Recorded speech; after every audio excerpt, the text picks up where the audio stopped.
¿alguna vez ustedes han sentido en algún momento de su vida ser excluidos de un grupo porque no fueron las más bonitas, porque no tenían el polo de marca, porque tenían el color de piel distinto del blanco, porque eran pobres? ¿Alguna vez sintieron eso, ser excluidos de un grupo por esas razones? ¿Pueden imaginar, por ejemplo, qué puede sentir una persona que por tener un tipo de discapacidad no le incluyen en un grupo de trabajo? ¿Cómo están? Esto es Incluir para Crecer, un programa contado en primera persona. En esta oportunidad vamos a trabajar justamente el tema de la inclusión laboral, pero vamos a empezar la historia con dos testimonios. Están con nosotros hoy día Eric Pérez y también Sidwit Roque. Estas personas nos van a contar cómo les ha ido en la vida. Y en la segunda parte del programa vamos a contar con la presencia de Mónica Honores. Ella es directora de Promoción y Desarrollo Social de CONADIS, del Consejo Nacional para la Integración de las Personas con Discapacidad. Pero antes de empezar con el programa, como siempre, vamos a compartir con ustedes los datos para crecer. Hay un dato de esta semana. El Ministerio de Inclusión Social ha orientado 100 millones de soles a 9 regiones de nuestro país, justamente para evitar que la disminución de la desnutrición crónica se desacelere. Son 9 regiones del país, son Ucayali, Loreto, Amazonas, Huancavelica, Huánuco también, Puno, Cajamarca. Seguramente me falta alguna, no sé. Pero en todo caso, a estas 9 regiones van a inyectarle 100 millones de soles para que el tema de la pobreza y la desnutrición crónica siga reduciéndose. Hay zonas, como les dicen algunos especialistas, hay núcleos duros de pobreza en donde que el trabajo tiene que ser persistente, sostenido, casi de casa en casa y de persona en persona, para lograr que nuestros niños y las mamás y las familias mejoren su situación económica, de salud y sus condiciones de vida. Pero otra noticia bonita, un dato para crecer, es uno que descubrí en la mañana leyendo los portales, leyendo Andina de noticias. La Municipalidad de Miraflores acaba de anunciar que en su página web han incluido dos sistemas de comunicación para las personas con discapacidad auditiva y para las personas que tienen discapacidad visual. En los próximos días habrá un boletín escrito, hecho, elaborado bajo el sistema Braille, y en la página web habrá un noticiero a través de la radio, ¿no?, para que las personas con discapacidad visual puedan oír también las noticias. Bueno, empezó Incluir para Crecer. Vamos a estar, Eric, muchas gracias, con Eric y con Sidwit.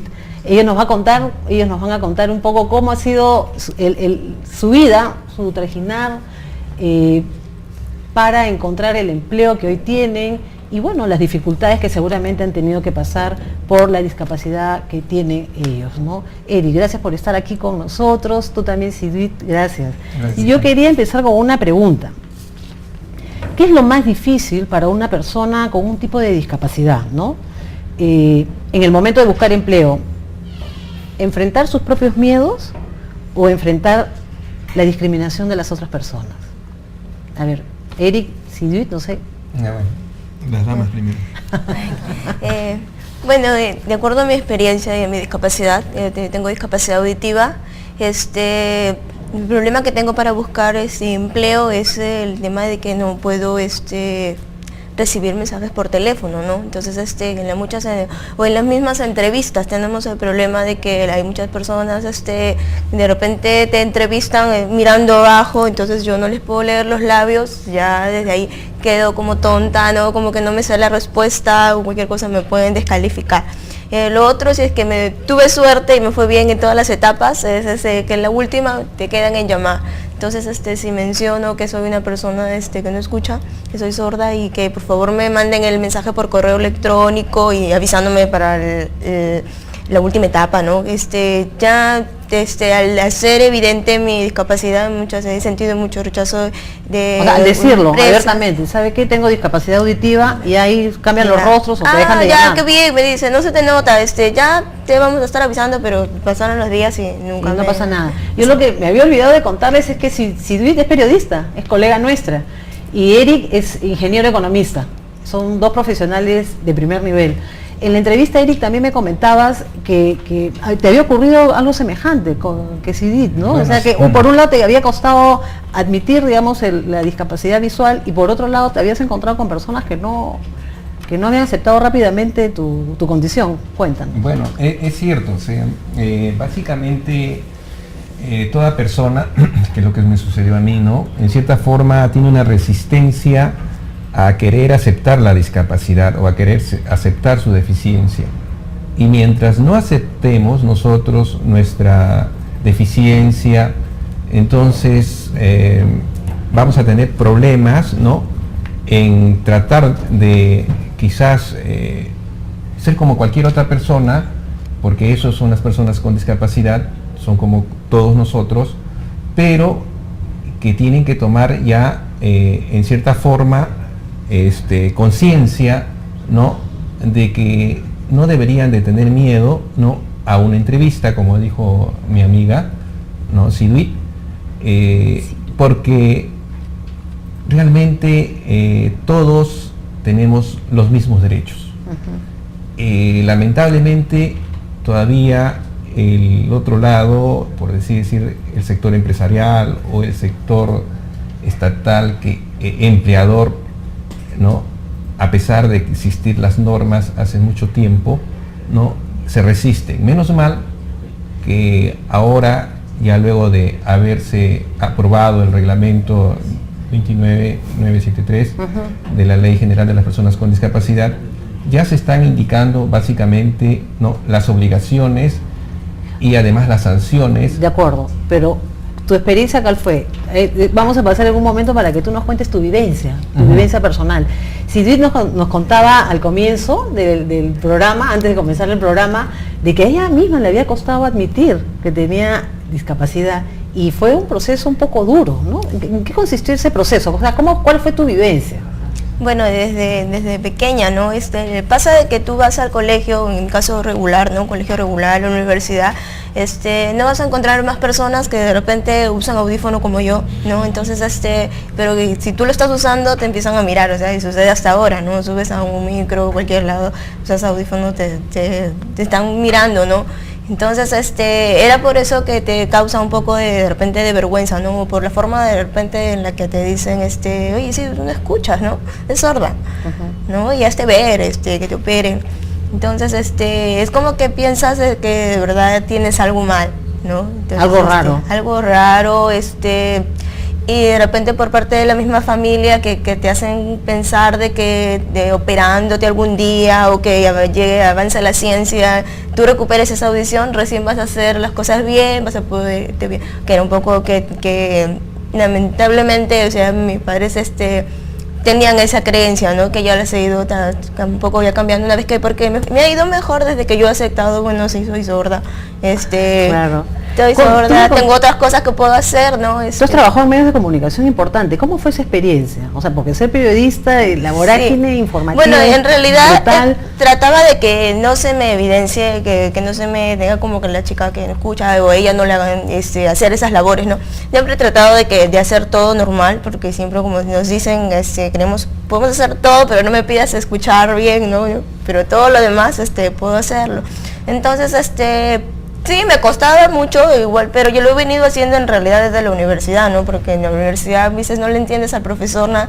Yo siempre como que llegas a tu casa, volver a repasar todo, si escuchaste bien tal concepto, ¿no? A veces una palabra nada más te puede cambiar todo. Entonces, siempre me ha ayudado mucho con internet, con los libros, revisar los apuntes de mis amigas, todo. Entonces, un trabajo un poco doble, ¿no? Pero entonces lo mismo hacía en el trabajo.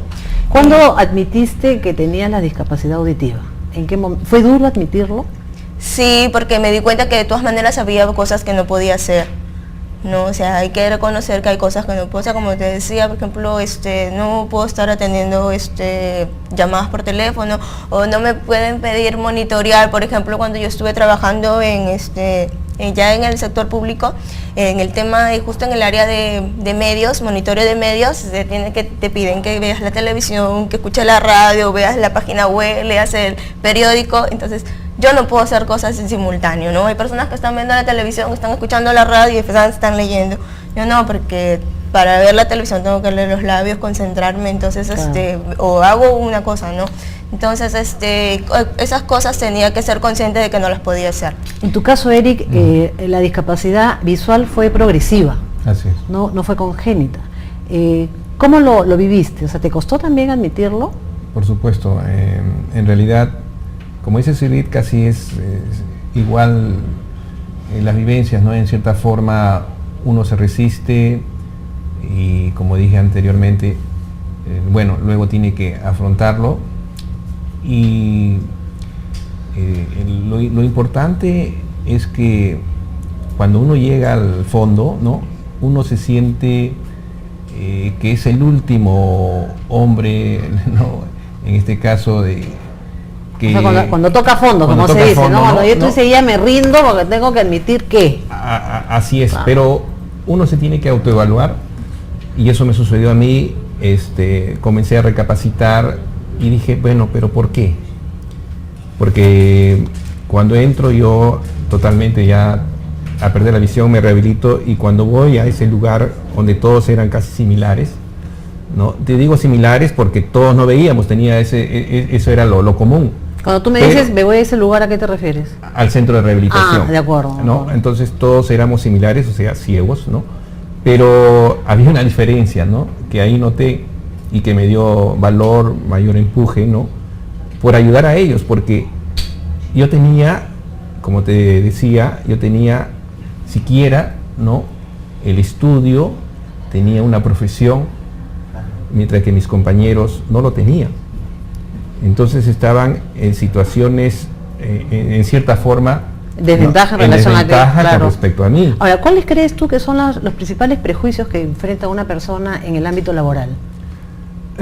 Bueno, hasta antes de salir de tu casa, ¿no? Los prejuicios se te ocurren casi a cada momento. Tú quieres tomar un carro, ¿no? Supongamos que se te No, pero antoja del otro lado, o sea, ¿se sigue creyendo que la persona con discapacidad es incapaz? por supuesto. ¿Se sigue o sea, creyendo que no va a funcionar y no va a desarrollar laboralmente como se esperas? ¿Tú claro, sientes eso todavía? Por supuesto, indudablemente, cualquier persona que te ve no conoce el tema, no conoce la discapacidad. En primer lugar, creen que en realidad tú no puedes desarrollar de repente algunos documentos, no puedes desarrollar de repente algunas lecturas, ¿no? Lo importante es que ahora existen las tecnologías y las tecnologías van avanzando. Y las van usando ustedes Y lo vamos mejor. usando y se van compensando. Indudablemente tiene un costo, es cierto. Hay muchos países, como en Colombia, por ejemplo, existe un software que es el software JAWS, ¿no? Que han ya ellos optado por la licencia nacional. De acuerdo. Eso creo que podría ser una medida, ¿no? A nivel de país, de repente aquí en el Perú. ¿Para que lo usen qué personas? Las personas con discapacidad visual. Ah, de acuerdo. Ese es, No. es un proyecto entonces que tú estás proponiendo, me imagino. Bueno, que es algo tan encaminado. Claro, es a donde yo, en todo caso, sugiero, ¿no? Para de repente tomar esa opción, igual que existe en otros países, ¿no? Y pueda de esa forma tener una equiparación, ¿no? De oportunidades todo el mundo, porque como te digo, el costo de esos software son caros, ¿no? $1000. Es cuesta interesante cada- la propuesta que estás haciendo, Eric. En este momento ya nos tenemos que despedir, tenemos que pasar ya una pausa para que nos acompañe en el siguiente bloque Mónica Honores. Y yo quisiera, antes de despedirme de ustedes, que darles la oportunidad de darles un mensaje a la gente. ¿Qué le dirían ustedes a las personas? Bueno, yo les diría a las personas con discapacidad, bueno, que no se rindan, ¿no? Que no se rindan, porque solamente lo que tenemos que esforzarnos nosotros es en demostrar las cosas que podemos hacer. No, sacar ese prejuicio de que estamos en un puesto de trabajo solamente porque tenemos discapacidad. Ah, ya, pobrecitos, están, ya seguro se les dio trabajo porque tienen discapacidad. No, sino que hay que demostrar las cosas que podemos hacer y bueno, sí tener paciencia de verdad y ser muy perseverante, porque todavía, si bien estamos cambiando un poco esta situación que vivimos, todavía es Hay muy mucho que lento. hacer. Yo me siento muy afortunada, pero sé de la situación de las demás personas con discapacidad y sé que es algo duro. Y en tu caso, Eric, ya para Bueno, cerrar este bloque. Claro, yo solamente quiero decirles a todos, ¿no? Que existen derechos universales donde todos somos iguales, ¿no? Y todos debemos tener las mismas oportunidades y por lo tanto, tanto las personas con discapacidad como las personas, en este caso que estamos hablando, que dan posibilidades de empleo, ¿no? Consideren a estas personas como cualquier otra, no significa que, bueno, a estos pobrecitos hay que tomarlos, no porque tienen discapacidad, sino hay que tomarlos porque realmente están capacitados y realmente van, ¿no?, a tener un rendimiento, una mejor productividad en mi empresa. Y eso es lo que nosotros queremos, ¿no?, que nos tomen así. De acuerdo, Eric. Muchas gracias, Silvi, también a ti, gracias. Nos vamos a una pausa, los han escuchado y ya saben de los que son capaces.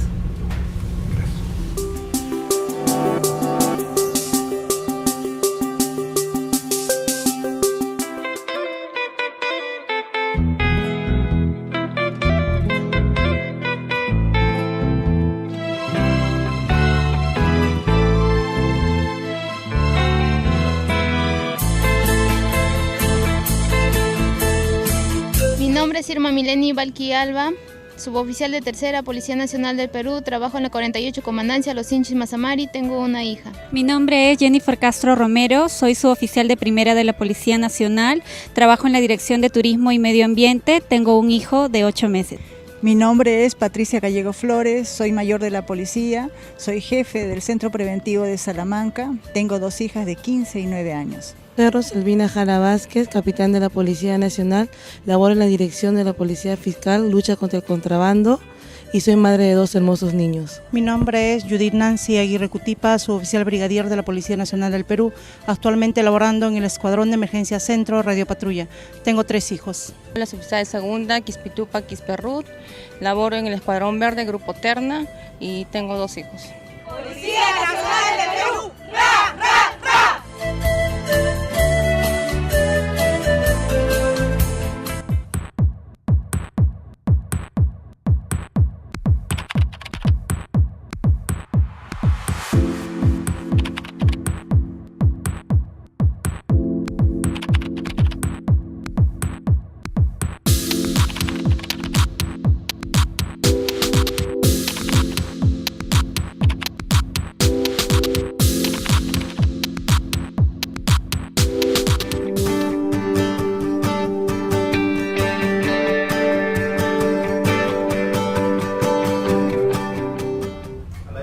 Regresamos, este es el programa Incluir para Crecer, un programa contado en primera persona. Y estamos en este momento con Mónica Honores, ella es directora del programa de desarrollo social del CONADIS y es la que nos va a contar de este programa novedoso que tiene ya 2 años, que es Soy Capaz. Mónica. Buenos días, Susana, gracias por la invitación. Es un honor que estés acá. Bueno, sí, nuestro modelo de gestión pública se llama Soy Capaz. Trata de promover las capacidades de las personas con discapacidad y que no se vea en el tema la discapacidad, sino esas habilidades, esas capacidades, la parte profesional que tiene la persona con discapacidad. ¿Cuántas personas han colocado hasta el momento en empleos? Nosotros hemos incluido a 1.720 personas a nivel nacional, tipo de discapacidad visual, auditiva, física, intelectual, mental. El primer ¿En qué áreas están? ¿En qué áreas están mayormente? Está la parte profesional, ¿no? Todo tipo de profesiones, la parte técnica, la parte de servicios también, y también en relación a diferentes actividades. También hemos promovido algunos microemprendimientos para generar de alguna manera puestos de trabajo, tanto para personas con discapacidad como sin discapacidad, ¿no? ¿Cuál es tu percepción? ¿Las empresas están abriendo a la posibilidad de darle empleos a personas que tienen estas discapacidades que has mencionado o hay resistencias todavía? Bueno, en realidad nuestro modelo de gestión se inicia en el año 2012, en la cual todavía la ley no incluía la cuota de la empresa privada, ¿no? Ahora la empresa privada tiene el 3% de incluir a personas con discapacidad a empresas que tengan más de 50 trabajadores. Y el sector público ahora es el 5%. Pero nosotros con nuestro modelo todavía no estaba la ley aprobada con ese 3% y hemos tenido mucha aceptación por el lado empresarial, ¿no? De acuerdo. O sea, la norma que se aprobó hace un año y medio atrás, creo, si no me equivoco, en el 2012 se aprobó la norma, ¿no? El 24 4 de diciembre, sí. ¿Ustedes creen que ha incentivado a las empresas a abrir las puertas y recibir a personas con discapacidad? Sí, porque lo que tratamos de mostrar en este modelo es que las personas con discapacidad, tenemos capacidades, somos profesionales, hay muchos técnicos, en realidad somos personas, ¿no? No tanto que se fijen en nuestra discapacidad. Es por ello que no vamos tanto con la ley de tener que tener a una persona por la discapacidad, sino por sus capacidades, ¿no? A mí me sorprendió enterarme ahí, cuando ingresé a la web de ustedes, que se han presentado a TOTU recientemente, ¿no? Fueron seleccionados 20 y no sé, ahí me quedé, fueron seleccionados 20 y creo que en esta semana iban a ser ya seleccionar los que se iban a quedar. Sí, ¿Cómo fue el proceso? hacemos, bueno, nuestro modelo tiene etapas.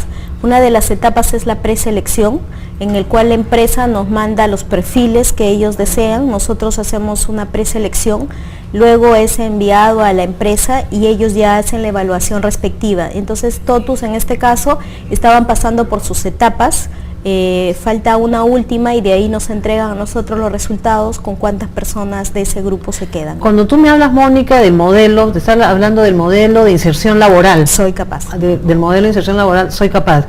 ¿Ustedes cuál es el modelo? ¿Qué hace? ¿Busca a las empresas?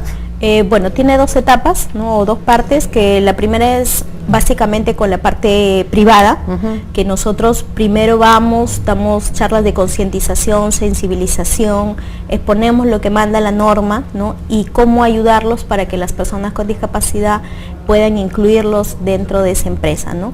Hacemos un mapeo también dentro de la empresa para poder ver algunos posibles puestos de trabajo. Hay muchos empresarios que sí quieren incluir a personas con discapacidad, pero por los paradigmas que se tienen, a veces no saben en qué o creen que no pueden realizar ciertas cosas, ¿no? Por ejemplo, bueno, hay personas que, por ejemplo, me dicen, ¿tú crees que una persona con discapacidad visual va a poder manejar esta computadora? Y le digo, claro, existe un JAWS, que es un software que interactúa la persona con discapacidad, le lee lo que escribe y lo que le escribe, de tal manera que de alguna manera esa barrera está superada y la discapacidad no se torna ahí, ¿no? En verdad la discapacidad está en las barreras que están en nuestro entorno, no tanto en la parte física, intelectual, sensorial o mental que tengamos, ¿no? Si desaparecen esas barreras, nosotros podemos realizar nuestra vida normal. Sí, yo les comentaba antes de comenzar el programa que conocí a Liliana Pérez, ¿no? Pérez Galindo, y ella me comentó una experiencia pesada, ¿no? Pesada en una institución pública, media de discriminación, aunque su conocimiento y su experiencia se impuso y sigue trabajando ahí. Y por esa razón me motivó mucho a hacer también este programa. Ustedes monitorean, y por eso era mi pregunta, ¿no? Ustedes monitorean, digamos, las condiciones en las que trabajan esas personas que ustedes colocan en las empresas. Sí, luego vigilan las condiciones de trabajo o algo. Sí, en esta primera etapa lo que nosotros hacemos es, como te decía, concientizar, dar las charlas, tanto a la parte de nivel funcionarios como también a los compañeros que van a hacer de trabajo y también a las personas con discapacidad, ¿no?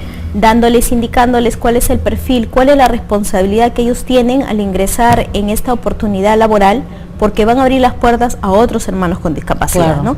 Y luego, después que ya está colocada la persona con discapacidad, hacemos el seguimiento, el acompañamiento, tanto a la persona con discapacidad como al empresario, o al funcionario, o al que va a estar directamente relacionado en el trabajo, ¿no? ¿Qué puede hacer una persona que tiene un tipo de discapacidad, que está trabajando en una institución del Estado pública, que es víctima de discriminación o de maltrato? ¿Qué pueden hacer? ¿Pueden acudir al CONADIS? ¿Ustedes tienen un teléfono? Sí, pueden ir al CONADIS. Bueno, nuestro teléfono es el 630-5170. ¿Con quién hablan? ¿A quién se dirigen? Bueno, hay dos, digamos, instancias, ¿no? Una es la parte normativa, ¿no? La parte legal, si llegara a proceder eso. Y la otra parte de que conducimos nosotros, la Dirección de Promoción y Desarrollo Social, que le podemos dar alguna charla o hablarle del tema, o ir y orientar también a su jefe, ¿no? con qué lineamientos o qué formas se está trabajando bajo una persona con discapacidad. Nosotros también interactuamos con el Ministerio de Trabajo, porque si bien es cierto, ya la política más directa, tal vez en un momento determinado de sancionar a una institución que esté discriminando a una persona con discapacidad dentro del trabajo, relaciona directamente a ellos, pero nosotros podemos darles ese asesoramiento, ese acompañamiento, ese apoyo al no saber qué hacer, ¿no? Muchas veces el empleador también desconoce del tema, ¿no? Ay, pero entonces, hay un sentido humanitario. No sí, es cierto. No estaba estudiando biología, cierto, ¿no? Es cierto, pero también nos encontramos con muchos casos. Justamente dentro de los temas que nosotros llevamos a las empresas, hacemos una dinámica que es ponerse en nuestro zapato, ¿no? Ellos por prácticamente media hora están sentados en una silla de ruedas, son vendados, para que también después ellos den su experiencia de que en esos 30 minutos qué le pasó, ¿no? ¿Qué sucedió? Es una dinámica que hacemos dentro del... Según el INEI, en nuestro país hay por lo menos 1,5 millones de personas con discapacidad. Sí, ¿ustedes tienen 5.2% de la población. ¿Cuántas trabajan y cuántas no? Bueno, exactamente no tenemos un indicador que nos diga con exactitud cuántas personas y qué tipo de discapacidad está trabajando. Se ha hecho una encuesta nacional que revela que somos el 5.2% de la población, más o menos 1.575.000 personas con discapacidad, y que bueno, lo que nosotros tratamos ahora es de que se cumpla no solo la ley, pero también tras de este modelo es decirles que nos deben de dar la oportunidad antes de alguna manera simplemente ver tu discapacidad e indicarte que no estás apta para el puesto. ¿Cuántas personas tiene registrado el CONADIS? Bueno, ahorita estamos casi por los 140.000 aproximadamente. Pocos, ¿no? En realidad sí, no refleja la cantidad. Bueno, por un lado porque no ha sido obligatorio, no ha habido muchas políticas en el tema de discapacidad, ¿no? Ahora sí, ahora estamos trabajando mucho en este tema de inclusión social, y para que la ley también se pueda cumplir de alguna manera necesitamos que las personas con discapacidad estén registradas para así también generar nuevas políticas públicas, saber cuántos somos, qué es lo que necesitamos, dónde están estos grupos, ¿no? Para cerrar esa parte del programa, Mónica, ¿qué trabajos son los más frecuentes que solicitan las empresas, Ahorita estamos promoviendo mucho con los supermercados, están ingresando mucho en este tema y nos están pidiendo para servicios en relación a qué es la parte logística, lo que es textiles. Estamos trabajando con muchas empresas de textiles, ¿no? Nos están pidiendo armado de ropa. En la parte profesional, bueno, todo tipo de profesión, en realidad todo. Y en microemprendimientos, que también se está hablando mucho de servicios para dar a personas con discapacidad, en panadería básicamente, y el sector que está en segundo lugar dentro de lo que hemos hecho las colocaciones es la discapacidad auditiva. En primer lugar es la física, el tercer lugar es la visual, ¿no? Y de ahí vienen ya en menor las otras. ¿Hay alguna que tiene mayor resistencia de aceptación? La discapacidad mental, ¿no? Por el falta un poco de conocimiento también del tema, porque ahí sí se pide un requisito que estén medicadas, que estén bajo un proceso médico, y que en realidad hay muchas personas ya trabajando que tienen esa discapacidad, pero que de alguna manera no es muy perceptiva. Pero si alguien dice discapacidad mental, lo asocia con la locura, ¿no? Sí, o con una persona esquizofrénica en sí, que no va a ser peligroso tenerla. ¿Cómo se pueden comunicar con ustedes, con Soy Capaz? Nosotros nos encontramos en la avenida Arequipa, ¿no? 375, el número de teléfono es el 630-5170 y el anexo es el 109, el 113. Y ahí estamos para apoyarlos, para cualquier tema que se dé, tanto a aprovechen e incentivar a los jóvenes que vayan, a las personas que se van a inscribir. Sí, bueno, a nuestros hermanos con discapacidad que vayan, que se inscriban, que lleven su currículo. Si bien nosotros no los colocamos, sino promovemos, vendemos de alguna manera sus capacidades, y ante los perfiles profesionales que nos piden tanto el sector público como privado, nosotros podemos de alguna manera proponer, presentarlos, ¿no? Lo que sí les exhorto mucho a seguir capacitándonos, preparándonos, superándonos, porque tanto para la persona sin discapacidad es muy competitivo nuestro mundo, cada vez se desea mayor conocimiento, peor si tenemos una discapacidad, como decía de una manera Suidit, tenemos que responder doblemente. Entonces es necesario que nosotros sigamos siempre capacitándonos, sigamos formándonos también como personas y desarrollando nuestros valores, que es parte de ser persona, claro, ¿no? Y no ver nuestra discapacidad como una limitación ni como un obstáculo. Sí, Sí, ni tampoco Mónica. una oportunidad de que por mi discapacidad pueda obtener ciertos... Sí, porque más beneficios también que otros también. Por supuesto, yo no lo veo así. Pienso que para nosotros es difícil, pero sí lo podemos lograr, ¿no? Ya, Mónica linda, no sabes, tengo una pena de terminar el programa, pero todo da igual. tiene su final. Este fue Incluir para Crecer, un programa contado en primera persona, y ya saben, son capaces todos nuestros hermanos, hombres y mujeres, jóvenes, que tienen un tipo de discapacidad auditiva, visual, física y de las que mencionó Mónica. Hasta la próxima. Este fue Incluir para Crecer, un programa contado en primera persona.